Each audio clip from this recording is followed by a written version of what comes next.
혹시 마음 속상한 일 있으신가요? 오늘 이야기를 들려드릴 테니 불편한 마음을 달래보세요. 벽지를 뜯어내던 제 손이 멈췄습니다. 침실 벽 속에서 나온 비닐봉지 안에는 웨딩드레스를 입은 여자와 턱시도를 입은 남자의 결혼 사진이 들어있었어요. 남자는 분명 우리 남편이었습니다. 15년을 함께 산 남편을요. 그런데 신부는 제가 아니었어요. 심장이 터질 것 같았습니다. 손이 너무 떨려서 사진을 제대로 들고 있을 수조차 없었어요. 사진 뒷면에 적힌 날짜를 보는 순간 더 큰 충격이 밀려왔습니다. 2010년 3월 15일. 우리가 결혼하기 2년 전이었어요. 이게 뭐지? 남편이 전에 결혼했던 적이 있나? 하지만 이건 시작에 불과했습니다. 3개월 전 갑자기 실종된 남편. 저는 미친 듯이 찾아다녔어요. 경찰서에 신고하고 병원마다 전화하고 혹시나 해서 친구들에게도 연락했죠. 그런데 벽 속에서 발견한 이 사진 한 장이 모든 진실을 바꿔놓았습니다. 15년 결혼 생활이 모두 거짓말이었다는 충격적인 진실을 말이에요. 저는 1975년생 돼지띠, 부산에서 태어나 서울에서 결혼한 지 15년 된 주부입니다. 두 아이의 엄마이기도 하죠. 큰아이가 중학교 2학년, 작은아이가 초등학교 5학년입니다. 평범한 가정이라고 생각했어요. 남편은 중견기업에서 과장으로 일했고 저는 아이들이 어릴 때부터 집에서 온라인 쇼핑몰을 운영하며 가게의 보탬이 되려고 노력했습니다. 3개월 전까지만 해도 그랬습니다. 6월 14일 화요일, 그날이 우리 가족에게 모든 것이 바뀐 날이었어요. 남편이 평소처럼 아침 7시 30분에 집을 나섰는데 저녁이 되어도 집에 오지 않았습니다. 처음에는 회식이나 급한 일이 있나 싶어서 전화를 걸었는데 계속 꺼져 있더라고요. 밤 11시가 넘어서야 정말 이상하다 싶어 회사 동료들에게 연락해봤더니 그날 아예 출근하지 않았다는 거예요. 그때부터 정말 미칠 것 같았습니다. 경찰서에 신고하러 갔더니 성인 남성의 경우 48시간은 기다려야 한다고 하더라고요. 혹시 사고라도 났나 싶어서 병원이란 병원은 다 전화해봤습니다. 친구들과 형제들에게도 연락했지만 아무도 남편의 행방을 아는 사람이 없었어요. 48시간 후 정식으로 실종 신고를 접수했을 때 담당 형사님이 하신 말씀이 아직도 귀에 맴돕니다. 요즘 이런 케이스가 많아요. 경제적 문제나 다른 여자 문제로 갑자기 사라지는 경우가. 그 말을 들었을 때 정말 화가 났어요. 우리 남편은 그런 사람이 아니라고 15년을 함께 살았는데 제가 모를 리 없다고 했습니다. 남편은 성실하고 가정적인 사람이었거든요. 매주 토요일마다 아이들과 놀아주고 결혼기념일이나 제 생일을 절대 잊지 않는 사람이었어요. 술도 거의 안 마시고 퇴근하면 바로 집으로 오는 사람이었는데 갑자기 사라질 이유가 없었습니다. 경찰 수사는 생각보다 더디게 진행됐어요. CCTV를 확인해보니 그날 아침 집에서 나와 지하철역까지는 확인됐는데 그 이후로는 발견되지 않았다고 했습니다. 신용카드 사용 내역도 그날 이후로는 전혀 없었고 휴대폰도 계속 꺼진 상태였어요. 마치 세상에서 완전히 증발해버린 것 같았습니다. 처음 한 달은 정말 눈물로 살았어요. 아이들은 아빠가 어디 갔냐고 계속 물어봤고 저는 뭐라고 대답해야 할지 몰라서 출장 갔다고 둘러댔습니다. 하지만 아이들도 바보가 아니죠. 엄마가 매일 울고 있고 경찰이 집에 와서 조사하는 모습을 보면서 뭔가 심각한 일이 일어났다는 걸 눈치챘을 거예요. 더 큰 문제는 경제적인 부분이었습니다. 남편 월급으로 생활하던 우리 가족에게는 정말 치명적이었어요. 남편 통장은 경찰 수사 때문에 동결됐고 제가 운영하던 온라인 쇼핑몰 수입만으로는 한 달 생활비를 감당하기 어려웠습니다. 아이들 학원비, 대출이자, 관리비까지 생각하면 정말 막막했어요. 2달째 접어들면서 현실을 받아들이기 시작했습니다. 남편이 언제 돌아올지 모르는 상황에서 무작정 기다릴 수만은 없었어요. 아이들을 생각하면 제가 더 단단해져야 했습니다. 그래서 내린 결정이 이사였어요. 지금 살고 있는 아파트는 전세 2억에 월세 70만 원이었는데 좀 더 저렴한 곳으로 이사해서 생활비 부담을 줄이려고 했습니다. 다행히 같은 학군 내에서 전세 1억 5천에 월세 50만 원짜리 빌라를 구할 수 있었어요. 아이들 학교는 그대로 다닐 수 있고 생활비도 20만 원 정도 절약할 수 있었습니다. 작은 돈이지만 지금 상황에서는 정말 소중했거든요. 이사 준비를 하면서 정말 많은 추억들을 정리해야 했습니다. 15년 동안 살았던 집이니까 곳곳에 가족의 흔적들이 남아 있었어요. 아이들이 어릴 때 벽에 그린 낙서, 남편이 직접 달아준 선반들, 함께 고른 가구들. 하나하나 정리하면서 또 눈물이 났습니다. 새로 이사갈 집은 좀 오래된 빌라라서 벽지를 새로 발라야 했어요. 비용을 아끼려고 직접 하기로 했습니다. 인터넷으로 방법도 찾아보고 재료도 직접 구입했어요. 생각보다 쉽지 않은 작업이었지만 뭔가 새로운 시작을 한다는 의미로 받아들이려고 했습니다. 침실 벽지를 뜯기 시작한 게 지난주 월요일이었어요. 오래된 벽지라 그런지 잘 떨어지지 않아서 정말 힘들었습니다. 스팀기로 물을 뿌리고 헤라로 조금씩 긁어내면서 벗겨내야 했어요. 하루 종일 해도 한 면을 다 뜯지 못할 정도였습니다. 그런데 벽지를 뜯어내다 보니 벽면이 고르지 않은 부분들이 있더라고요. 어떤 곳은 약간 튀어나와 있고 어떤 곳은 들어가 있고 처음에는 시공 불량이려니 했는데 자세히 보니 뭔가 인위적으로 메워놓은 것 같았어요.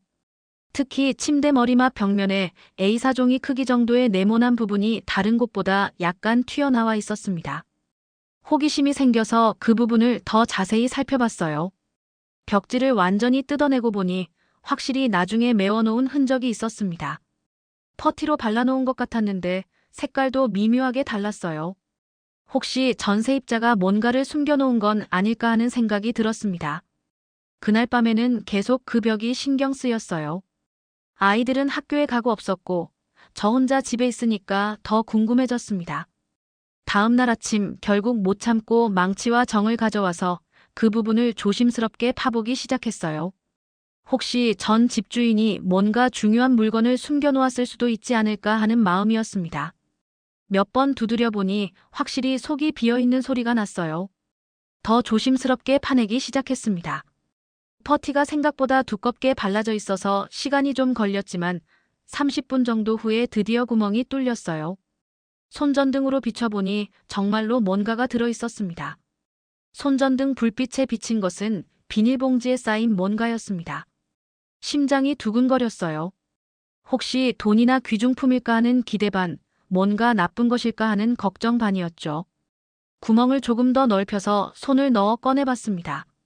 생각보다 두꺼운 봉투였고 만져보니 종이 뭉치 같은 느낌이었어요.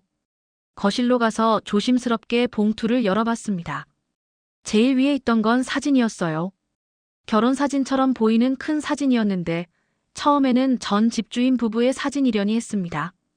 그런데 사진을 뒤집어서 보는 순간 온몸이 얼어붙었어요. 거기 있는 남자가 우리 남편이었거든요. 처음에는 제가 잘못 본 줄 알았어요. 비슷하게 생긴 다른 사람일 거라고 생각했습니다. 하지만 아무리 봐도 우리 남편이 맞았어요. 그 특유의 미소, 왼쪽 눈썹 위에 있는 작은 흉터, 귀 모양까지 똑같았습니다. 15년을 함께 산 남편을 제가 못 알아볼 리 없죠. 더 충격적인 것은 옆에 서 있는 여자였어요. 저는 전혀 모르는 사람이었습니다. 키도 저보다 크고 머리색도 갈색으로 염색한 상태였어요. 웨딩드레스를 입고 있었고 남편과 팔짱을 끼고 정말 행복해 보이는 표정으로 웃고 있었습니다. 사진 배경을 보니 호텔 웨딩홀 같았어요. 우리가 결혼식을 올린 곳과는 완전히 다른 곳이었죠. 손이 너무 떨려서 사진을 제대로 들고 있을 수가 없었어요. 바닥에 주저앉아서 한참 동안 그 사진만 바라봤습니다. 이게 현실인지 꿈인지 도저히 믿을 수가 없었어요. 혹시 남편이 과거에 결혼했던 적이 있는 건 아닐까? 아니면 포토샵으로 합성한 사진일까? 온갖 생각이 머릿속을 스쳐 지나갔습니다.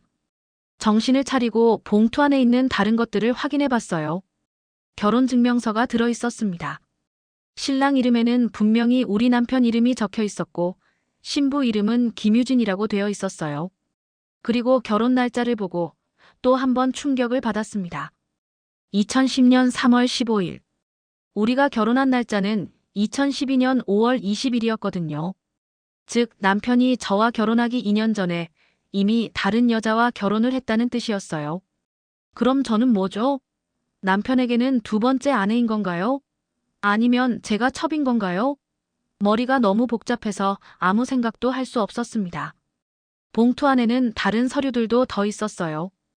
혼인신고서 사본, 주민등록등본, 그리고 몇 장의 일반 사진들이었습니다. 일반 사진들을 보니 둘이 여행을 다닌 사진들이었어요. 바닷가에서 찍은 사진, 놀이공원에서 찍은 사진, 레스토랑에서 찍은 사진. 정말 행복해 보이는 커플 사진들이었습니다. 사진들을 하나씩 뒤집어 보니 날짜가 적혀 있었어요. 대부분 2009년과 2010년 사진들이었습니다. 그때 남편이 뭘 했는지 생각해 보니 직장 때문에 부산에 있다고 했었어요. 주말에만 서울로 올라와서 저를 만났었죠. 그땐 장거리 연애가 힘들지만 결혼을 위해 참아야 한다고 생각했는데 알고 보니 그 사이에 다른 여자와 연애하고 결혼까지 한 거였네요. 김유진이라는 여자의 주소를 확인해 보니 부산 해운대구였어요. 남편이 그때 부산에서 근무한다고 했던 회사 주소와도 비슷한 지역이었습니다. 모든 퍼즐이 맞춰지기 시작했어요. 남편은 부산에서 김유진과 살면서 주말마다 서울로 올라와서 저를 만났던 거였습니다. 그럼 우리 결혼은 뭐였을까요? 중혼인가요? 법적으로 무효인 건가요? 우리 아이들의 법적 지위는 어떻게 되는 건가요? 머릿속이 너무 복잡했어요. 15년 동안 쌓아온 우리 가족의 모든 것이 한순간에 무너지는 느낌이었습니다. 사진 뒷면에 적힌 메모도 있었어요. 유진아 사랑해. 평생 함께하자 마이너스 2010.3 15라고 남편 글씨로 적혀 있었습니다. 그 글씨체는 제가 너무 잘 아는 남편의 글씨였어요. 우리 결혼할 때도 비슷한 메시지를 써줬었거든요. 화가 나기 시작했습니다. 아니, 화가 난다는 표현으로는 부족해요. 분노가 치밀어 올랐습니다. 15년 동안 저를 속였다는 것도 억울한데 지금 이 순간에도 진실을 모르고 남편을 걱정하고 있었던 제 자신이 너무 바보 같았어요. 경찰서에 가서 실종 신고하고 밤새 잠 못 자며 걱정했던 지난 3개월이 허무하게 느껴졌습니다. 그런데 동시에 궁금증도 생겼어요. 이 사진과 서류들이 왜 여기 벽 속에 숨겨져 있을까요? 김유진이 숨겨놓은 걸까요? 아니면 남편이 숨겨놓은 걸까요? 그리고 이 집과 김유진은 무슨 관계일까요? 혹시 김유진이 이 집에 살았던 건가요? 부동산에 전화해서 물어봤어요. 이 집의 전세입자가 누구였는지 알 수 있냐고요. 처음에는 개인정보라서 알려줄 수 없다고 했지만 제가 사정을 설명하니까 성함 정도는 알려주겠다고 하더라고요. 그리고 들은 답이 김유진이었습니다. 모든 게 연결됐어요. 김유진이 이 집에 살았고 이사 가면서 이 사진들을 벽 속에 숨겨놓은 거였습니다. 왜 숨겨놓았을까요? 버리기는 아까웠지만 가져가기는 부담스러웠던 걸까요? 아니면 언젠가 다시 찾으러 올 생각이었던 걸까요? 그날 하루 종일 아무것도 할 수 없었어요. 벽지 작업은 중단하고 그냥 소파에 앉아서 그 사진들만 계속 바라봤습니다. 남편의 얼굴을 보면 정말 행복해 보였어요. 저와 결혼 사진을 찍을 때보다도 더 환하게 웃고 있었습니다. 그게 더 서러웠어요. 저녁에 아이들이 학교에서 돌아왔을 때 어떤 얼굴로 맞이해야 할지 몰랐습니다. 아이들은 제가 이상한 걸 눈치챘는지 엄마 왜 그래? 라고 물어봤어요. 저는 벽지 작업이 힘들어서 그래라고 대답했지만 목소리가 떨리는 걸 숨길 수 없었습니다. 그날 밤 잠을 전혀 잘 수 없었어요. 계속 생각이 났어요. 남편이 저에게 했던 모든 말들이 거짓말이었다는 것, 우리 가족이 진짜 가족이 아닐 수도 있다는 것, 그리고 지금 실종된 남편이 사실은 김유진에게 돌아간 건 아닐까 하는 의심까지. 온갖 생각들이 머릿속을 맴돌았습니다. 다음 날 아침, 아이들을 학교에 보낸 후 바로 행동에 옮겼습니다. 이 상황을 명확히 해야겠다고 생각했어요. 김유진이 누구인지, 지금 어디서 뭘 하고 있는지 알아야 했습니다. 혹시 남편이 그 여자에게 돌아간 건 아닌지도 확인해야 했고요. 먼저 인터넷으로 김유진을 검색해봤어요. 하지만 너무 흔한 이름이라 찾기가 쉽지 않았습니다. 결혼증명서에 있던 주민등록번호를 보니 저보다 3살 어린 78년생이었어요. 부산 해운대구 주소로 검색해봐도 특별한 정보는 나오지 않았습니다. 그래서 사설탐 정사무소에 전화를 걸어봤어요. 처음에는 그런 곳에 의뢰한다는 게 부담스러웠지만 이 상황에서는 전문가의 도움이 필요했습니다. 상담을 받아보니 생각보다 이런 케이스가 많다고 하더라고요. 비용은 50만 원 정도 든다고 했는데 지금 경제 상황에는 부담스러웠지만 어쩔 수 없었어요. 탐정사무소에서는 3일 정도면 기본적인 정보를 알려줄 수 있다고 했습니다. 현재 거주지, 직업, 가족관계 등을 파악해서 보고서를 만들어준다고 했어요. 저는 김유진의 인적사항과 발견한 서류들의 사본을 전달했습니다. 기다리는 동안 정말 미칠 것 같았어요. 낮에는 벽지 작업을 계속했지만 집중이 전혀 안 됐습니다. 혹시 다른 곳에도 뭔가 숨겨져 있을까봐 모든 벽을 다 두드려 봤어요. 다행히 다른 곳에서는 아무것도 발견되지 않았지만 작업하는 내내 불안했습니다. 밤에는 남편과의 추억들을 다시 떠올려 봤어요. 연애할 때부터 지금까지의 모든 순간들을 되짚어보며 어떤 부분이 거짓말이었는지 찾아보려고 했습니다. 2009년부터 2012년까지 남편이 부산에 있다고 했던 그 시기의 기억들을 자세히 생각해 봤어요. 그때 남편은 정말 바빠 보였어요. 평일에는 거의 연락이 안 됐고 주말에만 서울로 올라와서 저를 만났습니다. 가끔 회사 일 때문에 주말에도 못 올라오는 경우가 있었는데 그때마다 미안하다고 했었죠. 지금 생각해보니 그때가 김유진과 시간을 보낸 거였을 수도 있어요. 또 기억나는 게 그 시기에 남편이 갑자기 옷 스타일이 바뀌었어요. 예전에는 무난한 스타일만 입었는데 조금 더 세련된 옷들을 입기 시작했거든요. 그때는 직장 생활 때문에 신경 쓰게 된 거라고 생각했는데 알고 보니 다른 여자를 위해서였을 수도 있네요. 3일 후 탐정사무소에서 연락이 왔습니다. 김유진에 대한 기본 조사가 끝났다고 하더라고요. 직접 만나서 얘기하자고 해서 사무소로 갔습니다. 보고서를 받아보니 정말 충격적인 내용들이 적혀 있었어요. 김유진은 현재 부산에서 미용실을 운영하고 있었습니다. 2015년부터 혼자서 작은 미용실을 차려서 운영하고 있다고 했어요. 그리고 가장 중요한 것은 김유진도 남편을 찾고 있다는 사실이었습니다. 김유진 역시 6개월 전부터 남편과 연락이 끊겼다고 탐정사무소에 의뢰했었다는 거예요. 탐정은 더 놀라운 이야기를 해줬습니다.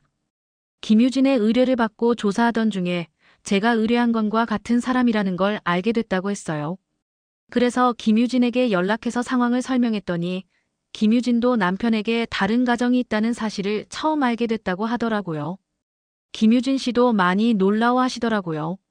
15년 동안 남편이 서울에서 사업한다고 알고 있었는데 실제로는 다른 가정이 있었다는 걸 알고 충격받으셨어요. 탐정의 말을 듣고 있는데 현실감이 없었습니다. 저만 속은 게 아니라 김유진도 속았다는 뜻이었거든요. 더 자세한 이야기를 들어보니 김유진과 남편의 관계도 복잡했어요. 남편은 김유진에게 서울에서 무역업을 한다고 말했다고 합니다. 평일에는 서울에서 일하고 주말에만 부산에 내려온다고 했대요. 저에게 했던 말과 정반대였죠. 탐정이 김유진과 직접 통화할 수 있게 해줬어요. 처음에는 어색했지만 같은 상황의 피해자라는 걸 알고 나니까 대화가 가능했습니다. 김유진의 목소리는 생각보다 차분했어요. 이미 며칠 전에 이 사실을 알게 돼서 충격을 받았지만 이제는 상황을 정리하려고 한다고 했습니다. 언니, 저도 정말 몰랐어요. 남편이 다른 가정이 있다는 걸 상상도 못했어요. 김유진의 목소리에서 진심이 느껴졌습니다. 저희도 아이를 가지려고 노력했는데 계속 안 생겨서 병원도 다니고 그랬거든요. 그런데 이미 아이들이 있었다니. 김유진과 통화하면서 알게 된 사실들이 더 있었어요. 남편이 김유진에게도 비슷한 패턴으로 거짓말을 했다는 것이었습니다. 서울에서 큰 사업을 한다고 하면서 종종 돈을 빌려달라고 했다고 해요. 김유진이 미용실 운영하면서 모은 돈 상당 부분을 남편에게 빌려줬다고 하더라고요. 작년에도 사업 자금이 필요하다고 해서 2천만 원을 빌려줬어요. 곧 갚겠다고 했는데 그 후로 연락이 안 되더라고요.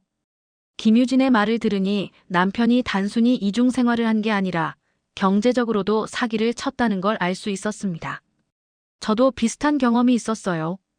작년에 남편이 회사에서 투자 기회가 생겼다고 하면서 제 적금을 해달라고 했었거든요. 1천만 원 정도였는데 곧 갚아주겠다고 해서 해줬어요. 그런데 그 돈도 아직 돌려받지 못했습니다. 김유진과 계속 대화하면서 남편의 행동 패턴을 비교해봤어요. 정말 치밀하게 계획된 이중 생활이었다는 걸 알 수 있었습니다. 저에게는 부산 출장이라고 하고 김유진에게는 서울 출장이라고 했으니까요. 두 곳을 오가면서 각각 다른 삶을 살았던 거예요. 그런데 언니, 혹시 남편분 통장이나 신용카드 사용 내역 확인해 보셨어요? 김유진이 물어봤어요. 저도 궁금해서 아는 사람 통해서 알아봤는데 지난 6개월 동안 사용 내역이 전혀 없더라고요. 마치 세상에서 사라진 것처럼요. 그 말을 듣고 소름이 돋았어요. 저도 경찰을 통해 확인했을 때 같은 결과였거든요. 신용카드도 은행 계좌도 전혀 사용하지 않았다는 거였어요. 정말로 계획적으로 사라진 게 아닐까 하는 의심이 들기 시작했습니다. 김유진이 제안했어요. 언니, 우리 직접 만나서 이야기해봐요.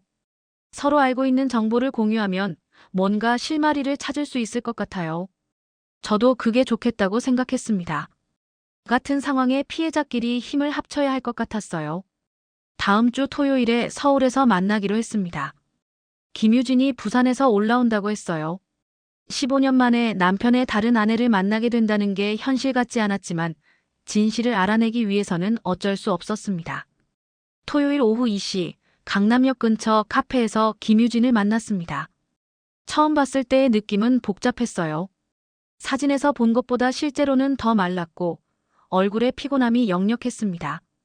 저와 비슷한 상황을 겪고 있어서 그런지 묘한 동질감이 들었어요. 처음 뵙겠습니다. 인사를 나누는 것도 어색했습니다. 뭐라고 불러야 할지도 애매했고요. 결국 서로 이름으로 부르기로 했어요. 김유진은 생각보다 차분하고 침착한 사람이었습니다. 이미 상황을 어느 정도 정리했다는 느낌이었어요. 언니, 저도 정말 충격이었어요. 12년 동안 결혼 생활했다고 생각했는데 알고 보니 남편에게는 다른 가정이 있었다니.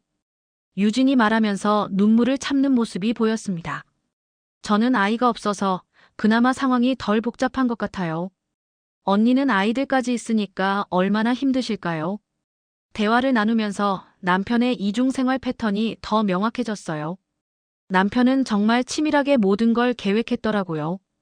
저에게는 월요일부터 금요일까지 부산 출장이라고 했고 유진에게는 월요일부터 금요일까지 서울 출장이라고 했어요.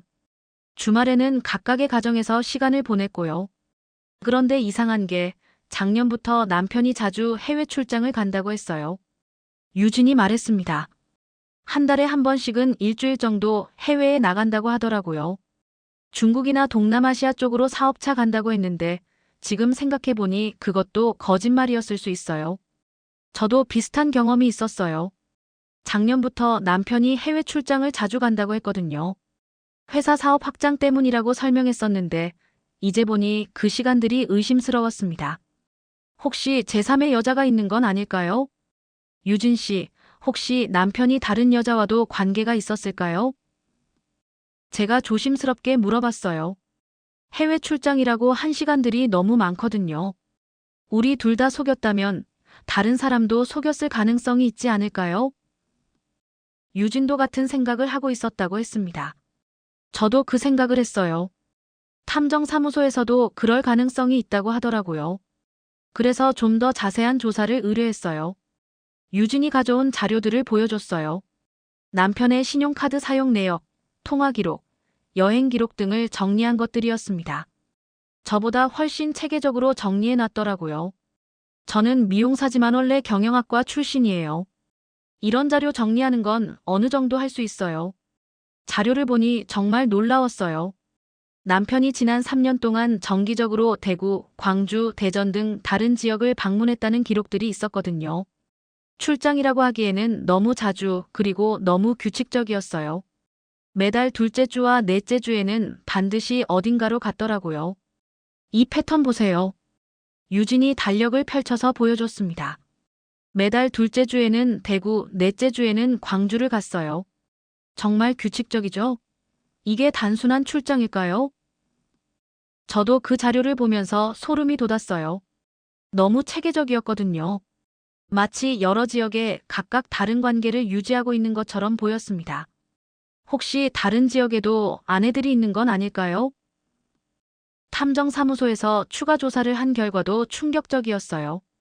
대구에서 박미경이라는 여자와 동거하고 있었다는 정황이 포착됐다고 했습니다. 그리고 광주에서도 이소영이라는 여자와 정기적으로 만나고 있었다고 하더라고요. 언니, 이거 완전히 조직적인 사기예요. 유진이 분노한 목소리로 말했습니다. 우리 남편이 전문적으로 여러 여자들을 상대로 사기를 치고 있었던 거예요. 단순한 바람이 아니라 계획적인 범죄라고요. 더 충격적인 사실은 경제적 피해 규모였어요. 유진이 계산해 본 결과 지난 5년 동안 남편이 저희들에게서 빼간 돈이 총 8천만 원 정도 된다고 했습니다. 저에게서 3천만 원, 유진에게서 5천만 원 정도요. 그리고 다른 지역 여자들에게서도 비슷하게 돈을 빼갔을 가능성이 높다고 했어요. 이 사람이 진짜 우리 남편이 맞나요? 저도 현실을 받아들이기 어려웠어요. 15년 동안 함께 살았던 사람이 이런 식으로 저를 속였다는 게 믿어지지 않았거든요. 저는 정말 모르겠어요. 집에서는 정말 평범한 가정적인 남편이었거든요. 유진이 위로해줬어요. 언니, 이런 사람들이 원래 그래요. 겉으로는 정말 완벽해 보이거든요. 그래야 여러 사람을 속일 수 있으니까요. 우리가 바보였던 게 아니라 그 사람이 너무 교묘했던 거예요. 그날 만남에서 우리는 공동 대응하기로 결정했습니다. 각자 따로 움직이는 것보다는 힘을 합쳐서 진실을 밝혀내는 게 좋겠다고 생각했어요. 우선 다른 지역의 피해자들도 찾아서 연락해보기로 했습니다. 탐정사무소를 통해 대구의 박미경 씨 연락처를 알아냈어요. 처음에는 전화를 받지 않았지만 몇 번째 시도 끝에 통화할 수 있었습니다. 박미경 씨도 같은 상황이었어요. 남편이 3개월 전부터 연락이 안 된다고 하더라고요. 여보세요? 갑자기 무슨 일이세요? 박미경 씨의 목소리는 경계심이 가득했어요. 당연한 반응이죠. 갑자기 모르는 사람이 전화해서 남편 얘기를 하니까요. 상황을 설명하는데 시간이 좀 걸렸어요. 처음에는 믿지 않으려고 했지만 구체적인 증거들을 제시하니까 점점 받아들이기 시작했습니다. 이런. 그럼 저도 속은 거예요? 3년 동안 동거하면서 결혼 약속까지 했는데 박미경 씨와 통화하면서 남편의 또 다른 면을 알게 됐어요. 대구에서는 무역회사 대표라고 신분을 속였다고 했습니다. 그리고 곧 사업이 크게 성공할 거라면서 투자금을 받았다고 하더라고요. 지난 3년 동안 총 6천만 원 정도 투자했어요. 사업 자금이라고 해서. 이제 패턴이 보였어요. 남편은 각 지역마다 다른 신분으로 여자들에게 접근했고 각각에게서 돈을 빼낸 거였습니다. 서울에서는 회사원, 부산에서는 사업가, 대구에서는 무역업체 대표. 정말 치밀한 계획이었어요. 광주의 이소영 씨와도 연락이 닿았어요. 역시 비슷한 상황이었습니다. 2년 전부터 만나기 시작해서 결혼 약속까지 했다고 하더라고요. 그리고 역시 사업 자금 명목으로 상당한 금액을 빌려줬다고 했습니다. 4명이 모두 통화로나마 상황을 공유하고 나니 남편의 실종이 단순한 실종이 아니라는 확신이 들었어요. 계획적으로 모든 관계를 정리하고 사라진 거였습니다. 아마 다른 곳에서 새로운 신분으로 또 다른 사기를 치고 있을 가능성이 높았어요. 이제 어떻게 해야 할까요? 제가 물어봤더니 유진이 대답했습니다. 경찰에 신고해야죠. 단순 실종이 아니라 사기 사건으로 접수해야 해요. 그리고 우리끼리라도 연대해서 대응해야 할 것 같아요. 그날 밤 집에 돌아와서 아이들 얼굴을 보니 복잡한 심정이었어요. 이 모든 진실을 아이들에게 어떻게 설명해야 할까요? 아빠가 사실은 사기꾼이었다고 말해야 할까요? 아이들의 미래는 어떻게 될까요? 그 다음 주 화요일, 4명이 모두 서울에서 만났습니다. 처음 만나는 박미경 씨와 이소영 씨는 저희와 비슷한 나이대였어요. 박미경 씨는 대구에서 작은 카페를 운영하고 있었고 이소영 씨는 광주에서 학원 강사를 하고 있었습니다. 모두 평범한 여성들이었죠. 이렇게 모이게 될 줄은 꿈에도 몰랐네요. 박미경 씨가 씁쓸하게 말했습니다. 3년 동안 정말 진심으로 사랑했는데 알고 보니 저는 그 사람에게 4번째 여자였군요. 더 충격적인 사실은 각자가 알고 있던 남편의 모습이 완전히 달랐다는 점이었어요. 저에게는 성실한 회사원이었고 유진에게는 야심찬 사업가였고 박미경에게는 성공한 무역업자였고 이소영에게는 IT 벤처기업 대표였어요. 마치 4명의 다른 사람처럼 행동했던 거죠. 제가 아는 남편은 정말 로맨틱한 사람이었어요. 이소영 씨가 말했습니다. 매번 만날 때마다 꽃을 사오고 기념일마다 깜짝 선물을 준비하고. 그런데 그 돈이 다 우리가 준 돈이었네요. 각자의 경제적 피해 규모를 정리해보니 총 2억 원이 넘었어요. 저희 4명이 남편에게 준 돈을 합치면 정말 큰 금액이었습니다. 그리고 이게 전부가 아닐 가능성도 있었어요. 혹시 다른 지역에도 피해자가 더 있을 수 있거든요. 유진이 준비해온 자료를 보여줬어요. 남편의 여행 패턴을 분석한 결과 대전과 울산, 그리고 제주도도 정기적으로 방문했다는 기록이 있었거든요. 이 지역들도 수상해요. 한 달에 한 번씩은 반드시 다녀왔어요. 탐정사무소에 추가 조사를 의뢰했더니 정말로 다른 피해자들이 더 있었어요. 대전에는 최수진이라는 간호사가 있었고 울산에는 강은미라는 요리학원 원장이 있었습니다. 제주도에는 펜션을 운영하는 문지혜라는 여성이 있었고요. 이건 정말 조직적인 범죄네요. 박미경 씨가 분노한 목소리로 말했습니다. 한 사람이 이렇게 많은 여자들을 동시에 상대할 수 있을까요?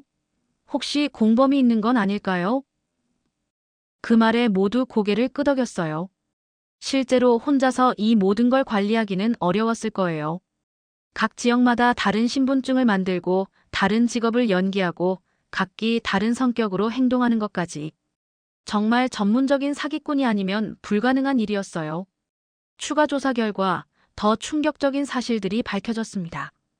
대전의 최수진 씨는 남편과 실제로 혼인신고까지 했다고 했어요. 그러면 저 유진, 수진 씨까지 법적으로 결혼한 사람이 3명인 거였습니다. 완전한 중혼 사기였죠. 이렇게 되면 우리 결혼의 법적 효력은 어떻게 되는 건가요? 제가 물어봤더니 유진이 변호사 상담을 받아봤다고 했습니다.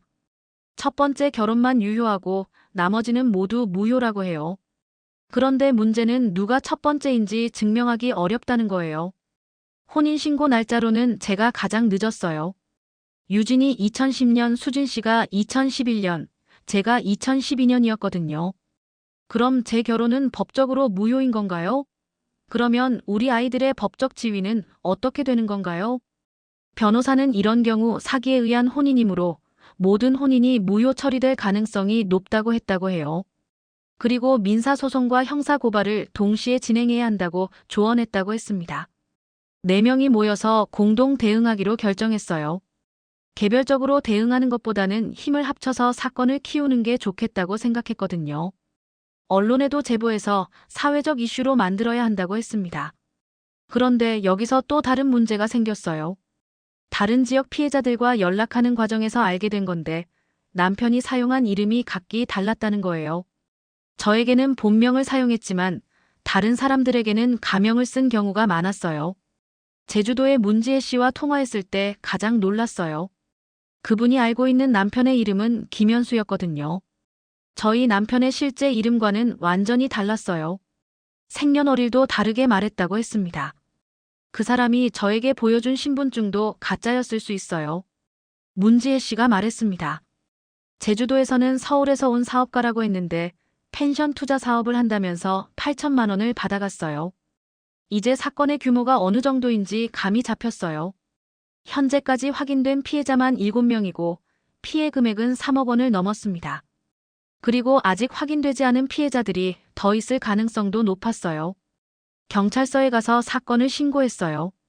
처음에는 단순한 실종 사건으로 처리됐지만 이제는 조직적 사기 사건으로 변경됐습니다. 수사팀도 새로 꾸려졌고 전담 검사도 배정됐어요. 이런 유형의 사기가 요즘 늘고 있어요. 담당 형사님이 말씀하셨습니다. 혼인 사기라고 하는데 여러 지역을 돌아다니면서 동시에 여러 명과 관계를 맺고 돈을 빼가는 수법이에요. 피해자들이 서로 모르니까 발각되기 어렵죠. 수사 과정에서 더 충격적인 사실들이 밝혀졌어요. 남편이 사용한 가짜 신분증이 무려 5개나 됐다고 했습니다. 그리고 이런 신분증을 만들어주는 조직과 연결되어 있을 가능성이 높다고 했어요. 단독범이 아닐 가능성이 높습니다. 검사님이 설명해 주셨어요. 이런 사기는 보통 조직적으로 이루어져요. 신분증 위조팀, 무대 설정팀, 실행팀으로 역할을 나누어서 하는 경우가 많거든요. 언론에도 제보했어요. 처음에는 개인적인 문제를 공개하는 게 부담스러웠지만 다른 피해자들을 위해서라도 알려야 한다고 생각했습니다. 혹시 비슷한 피해를 당한 사람들이 더 있을 수 있거든요. 뉴스에 나간 후 정말 많은 연락이 왔어요. 비슷한 피해를 당했다는 사람들, 의심스러운 남자를 만나고 있다는 사람들, 그리고 제보 전화들까지. 생각보다 이런 사기의 피해자가 많다는 걸 알게 됐습니다. 그 중에서 가장 충격적이었던 건 부산의 한 여성분 연락이었어요. 그분이 알고 있는 남자의 사진을 보내주셨는데 저희 남편과 완전히 똑같았어요. 그런데 그분은 최근까지도 그 남자와 연락하고 있었다고 했습니다. 일주일 전까지만 해도 연락했어요. 해외에 나가 있다고 하면서 곧 돌아온다고 했거든요. 그분의 말을 듣고 소름이 돋았어요. 남편이 실종된 게 아니라 어딘가에서 여전히 활동하고 있다는 뜻이었거든요. 이제 확실해졌어요. 남편의 실종은 계획적인 도주였고 여전히 어딘가에서 새로운 사기를 치고 있을 가능성이 높았습니다. 경찰도 이 정보를 바탕으로 수사 방향을 바꿨어요. 뉴스 방송 이후 정말 상상도 못한 일들이 벌어졌어요. 전국에서 비슷한 피해를 당했다는 연락이 쏟아졌습니다. 한 주 동안 받은 전화만 50통이 넘었어요. 그 중에서 실제로 저희 남편과 같은 사람에게 당한 피해자가 12명이나 더 나왔습니다. 가장 놀라웠던 건 경남 진주에서 온 전화였어요. 40대 초반의 윤선미 씨라는 분이었는데 남편과 실제로 아이까지 낳았다고 했습니다. 제가 낳은 아이가 8살이에요. 그 사람이 아빠라고 생각하고 자라고 있는데 이걸 어떻게 설명해야 할지 모르겠어요.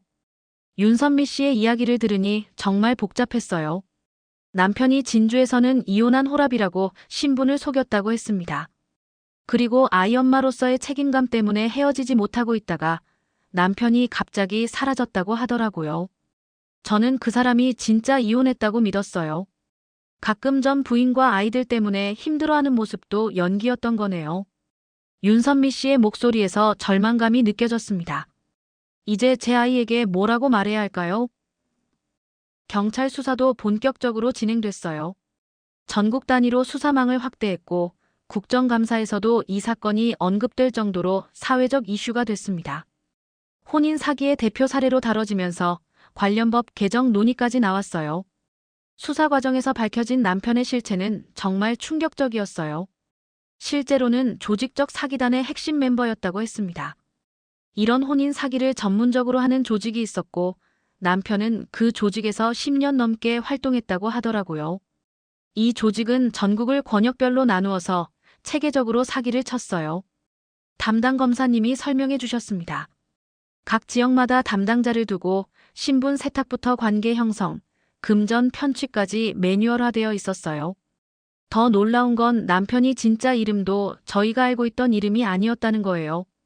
실제 이름은 이종민이었고 저희가 알고 있던 이름은 조직에서 만들어준 가짜 신분이었다고 했습니다. 결혼증명서에 적힌 이름도 아이들 출생신고에 적힌 아버지 이름도 모두 가짜였던 거죠. 그럼 우리 아이들은 어떻게 되는 건가요? 제가 떨리는 목소리로 물어봤더니 변호사님이 복잡한 법적 절차를 설명해 주셨어요. 사기에 의한 혼인이므로 혼인 무효 소송을 진행해야 하고 아이들의 법적 지위는 별도로 보호받을 수 있습니다. 피해자들끼리는 정기적으로 만나서 정보를 공유하고 있어요. 이제는 19명까지 늘어났고 피해 금액도 5억 원을 넘었습니다. 모두가 비슷하면서도 각기 다른 방식으로 속았던 거예요. 가장 힘든 건 아이들에게 진실을 말하는 일이었어요. 중인 큰아이는 이미 뉴스를 통해 대충 알고 있었지만 초등학생인 작은아이에게는 어떻게 설명해야 할지 정말 고민이었습니다. 결국 아이들에게 솔직하게 말했어요. 아빠가 우리를 속였다. 아빠는 나쁜 사람이었다. 큰아이는 의외로 담담하게 받아들였어요. 엄마, 나도 요즘 아빠가 이상하다고 생각했어. 괜찮아. 하지만 작은아이는 며칠 동안 울었어요. 경제적인 문제도 심각했어요. 남편에게 빼앗긴 돈을 되찾을 수 있을지도 확실하지 않았고 당장 생활비도 부족했습니다. 다행히 피해자 모임에서 서로 도움을 주고받으며 버티고 있어요. 유진 씨가 좋은 제안을 해줬어요. 우리끼리 협동조합을 만들어서 사업을 해보는 게 어때요? 각자 가진 기술과 경험을 모으면 뭔가 할 수 있을 것 같은데요. 실제로 미용사, 요리사, 간호사, 카페 운영자 등 다양한 분야의 전문가들이 모여 있었거든요. 지금은 작은 온라인 쇼핑몰을 공동으로 운영하고 있어요. 각자의 전문 분야 상품들을 모아서 판매하는 거예요. 아직은 수익이 크지 않지만 서로 의지하면서 새로운 시작을 하고 있습니다. 법정 다툼도 계속되고 있어요. 형사 재판과 민사 소송을 동시에 진행하고 있는데 시간이 오래 걸릴 것 같다고 해요. 남편이 해외로 도주했을 가능성도 있어서 검거가 쉽지 않다고 하더라고요. 하지만 포기하지 않을 거예요. 저희만의 문제가 아니라 사회적 문제라는 걸 알게 됐거든요. 비슷한 피해를 당하는 사람들이 더 이상 나오지 않도록 끝까지 싸울 생각입니다. 요즘은 상담 봉사활동도 하고 있어요. 혼인 사기 피해자들을 위한 상담센터에서 주말마다 봉사하고 있어요. 제가 겪었던 경험이 다른 사람들에게 도움이 되었으면 좋겠거든요. 아이들도 많이 달라졌어요. 특히 큰아이는 오히려 더 성숙해진 것 같아요. 엄마, 우리가 더 강해져야겠다라고 말하면서 집안일도 많이 도와주고 있어요. 작은아이도 처음에는 힘들어했지만 이제는 적응하고 있는 것 같아요. 가장 고민되는 건 앞으로의 선택입니다. 피해자들 중에는 언론에 더 적극적으로 나서서 사회적 캠페인을 벌이자는 의견도 있고 조용히 법적 절차만 진행하자는 의견도 있어요. 저는 아직 어떤 게 맞는지 확신이 서지 않아요. 아이들 생각을 하면 조용히 지내는 게 좋을 것 같기도 하고 다른 피해자들을 생각하면 더 적극적으로 나서는 게 맞는 것 같기도 하고 정말 어려운 선택이에요. 요즘 밤에 혼자 있을 때면 이런 생각도 해요. 과연 15년이 모두 거짓이었을까? 남편이 저와 아이들에게 보였던 사랑도 모두 연기였을까? 이런 생각을 하면 또 슬퍼져요. 하지만 한 가지 확실한 건 저는 이제 더 이상 과거의 제가 아니라는 거예요. 15년 동안 남편에게 의존해서 살았지만 이제는 혼자서도 충분히 살아갈 수 있다는 자신감이 생겼어요. 여러분은 어떻게 생각하세요? 제가 더 적극적으로 나서서 이런 사기를 방지하는 활동을 해야 할까요? 아니면 아이들을 위해서 조용히 새로운 삶을 살아가는 게 좋을까요? 같은 상황에 다른 피해자들과 계속 연대해야 할까요? 아니면 각자의 길을 가는 게 좋을까요? 정말 어려운 선택의 기로에 서 있어요. 여러분의 조언을 듣고 싶습니다.